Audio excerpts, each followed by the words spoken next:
the most important thing is that they speak other languages. So we require our undergraduates to be more or less fluent in at least one language and conversant in two others. We require a full university year, and at UCLA it's a pretty intensive year. We require language 1, 2, and 3 of one of the languages that we say is we consider acceptable, Italian, French, or German. So they have to choose one of those and take 1, 2, and 3 of that language, which gets them to the point where they can read a newspaper pretty well. They could listen to the news and understand what's being talked about. They could follow a conversation. They could engage in conversation. They wouldn't be fluent yet, but they would be able to engage in an intelligent conversation. And then we require them to take language 1 in the other 2 languages. Then on top of that, we teach diction classes, which focuses solely on making sure that the pronunciation is correct. Just as standing still for a ballet dancer is not the same as you standing still or me standing still. They have to learn how to stand still.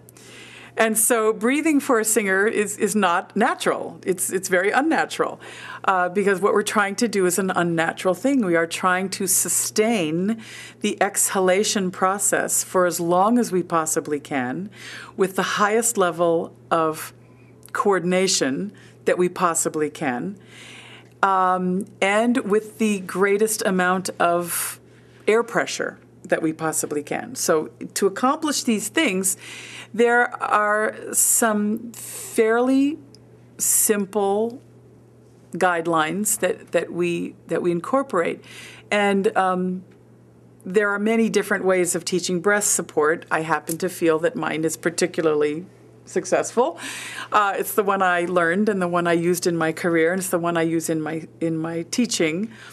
And I was known, throughout my entire career, I have been known for my outstanding breath support, breath control, and ability to do, very difficult things.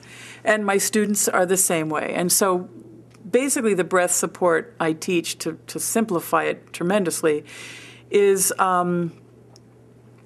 setting up an isometric pressure that is 2 muscular forces in equal opposition to one another.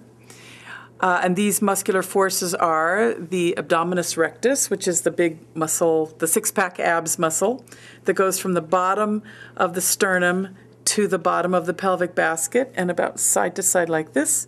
And it's divided up into 8 sections. That's where the six-pack abs come from.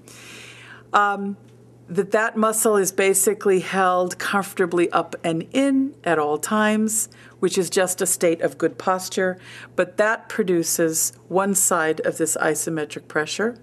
And the other side of the pressure is that we then go to deeper inside muscles and push out against that from the inside. So you have your abs pulling in this way, and from deeper inside your body, you're pushing out this way. It sets up a pressure on the diaphragm from underneath.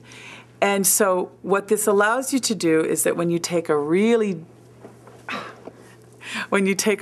wide breath where the lower ribs are expanding side to side and the back ribs are expanding side to side, then we try to maintain that much expansion for as long as we possibly can while we are exhaling.